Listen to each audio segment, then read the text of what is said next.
যে সময় সেবা নিতে আসা নানা বয়সী রোগীদের ভিড় লেগে থাকার কথা, সেই সময় শুনশান নীরবতা সিলেটের দক্ষিণ সুরমা উপজেলার কুচাই ইউনিয়ন স্বাস্থ্য ও পরিবার কল্যাণ কেন্দ্রে।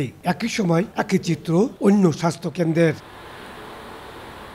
গত ৬ মাস ধরে সিলেটের ইউনিয়ন স্বাস্থ্য ও পরিবার কল্যাণ কেন্দ্রগুলোতে সরবরাহ বন্ধ ওষুধ এবং পরিবার পরিকল্পনা সামগ্রী। এ কারণে কেউ আসছেন না সেবা নিতে। যারা আসছেন তারাও ফিরে যাচ্ছেন হতাশ হয়ে। আমরা তো আইসি ওষুধ নেওয়া লাগে, গোত্র চা পানি খাম পানি বেশি পেত না, গোত্র খাওয়া খানো। সামনের মাসে ইয়া নেওয়ার লাগে, ওষুধ শেষ হয়ে গেছে। ঔষধ দিতেও পারেন না, সরকারেও দিতে পারেন না। আমরা তো যা চেষ্টা করলাম। গত নভেম্বর 2024 থেকে আমাদের সাধারণ রোগীর যে কিছু সাপ্লাই আমরা পাই মেডিসিন, এটা আমাদের একটু অপ্রতুল। শুধু ওষুধ সংকট নয়, কেন্দ্রের অবকাঠামো জরাজীর্ণ। ঝুঁকি নিয়ে কাজ করছেন স্বাস্থ্যকর্মীরা। জরাজীর্ণ এই ভবনে মারাত্মক ঝুঁকি নিয়ে বসবাস করছেন দক্ষিণ সুরমা উপজেলার দাউদপুর ইউনিয়নের স্বাস্থ্য ও পরিবার কল্যাণ কেন্দ্রের সেবা প্রদানকারীরা।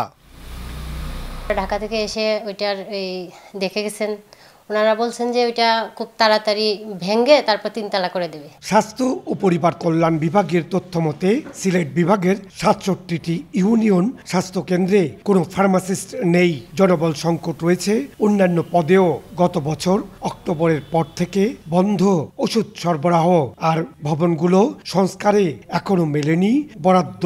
সিকিউরিটির একটা ব্যাপার স্যাপার আছে, আমাদের নাইট গার্ড নাই, এটা আমরা আমাদের ঊর্ধ্বতন কর্তৃপক্ষ ওনাদেরকে বলছি। 64টা আমার এসএসসিএমও আমার পদ, সেখানে 1/3 বেশি আমার এসএসসিএমও নাই।